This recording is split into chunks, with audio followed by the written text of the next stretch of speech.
वर्षानुवर्ष जो गूळ खाताय तो नैसर्गिक आहे याची खात्री तुम्हाला आहे का?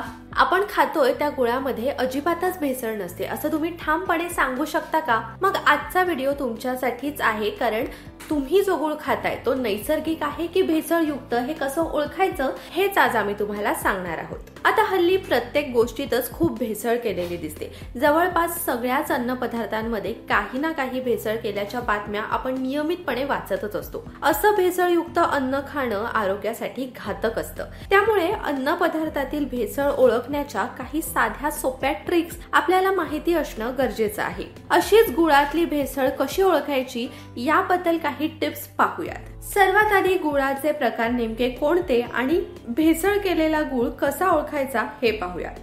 आपल्या घरात आपण बऱ्याचदा पाहिलं असेल की घरी आणलेला गूळ कधी केशरी रंगाचा असतो तर कधी लालसर असतो, कधी कधी तर अगदी डार्क चॉकलेटी रंगाचा गुळही मिळतो। या गुळांमध्ये नेमका काय फरक आहे ते पाहूयात। केशरी रंगाचा जो गूळ असतो त्यामध्ये सोडा टाकलेला असतो, तसंच त्यातली मळी काढून टाकण्यासाठी त्यात इतरही अनेक घटक टाकलेले असतात, त्यामुळे त्या गुळाचा रंग केशरी दिसतो। चॉकलेटी किंवा लालसर रंगाचा जो गूळ असतो त्याला आपण चिक्कीचा गूळ असंही म्हणतो।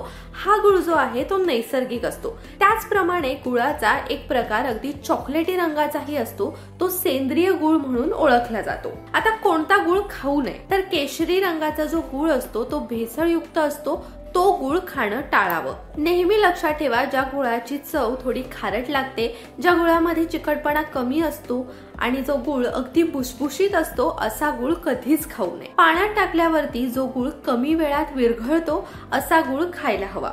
गूळ पाण्यामध्ये विरघळण्यासाठी उशीर लागत असेल तर तो गूळ भेसळयुक्त आहे हे समजावं। अशा पद्धतीने आपण जो गूळ नेहमी खातो तो भेसळयुक्त आहे की नैसर्गिक आहे हे कसं ओळखावं हे आज आपण जाणून घेतलंय। हा व्हिडिओ तुम्हाला कसा वाटला हे आम्हाला कमेंट्स मध्ये नक्की सांगा। हा व्हिडिओ जर तुम्हाला आवडला असेल, हेल्पफुल वाटला असेल तर तो जास्तीत जास्त लोकांपर्यंत शेअर करा। त्याच सोबत लोकमत सखीच्या फेसबुक पेजला लाईक करा, YouTube चॅनलला सबस्क्राइब करा, बेल आयकॉन प्रेस करायला विसरू नका। लोकमत सखीला Instagram वरती सुद्धा फॉलो करा आणि पाहत रहा लोकमत सखी।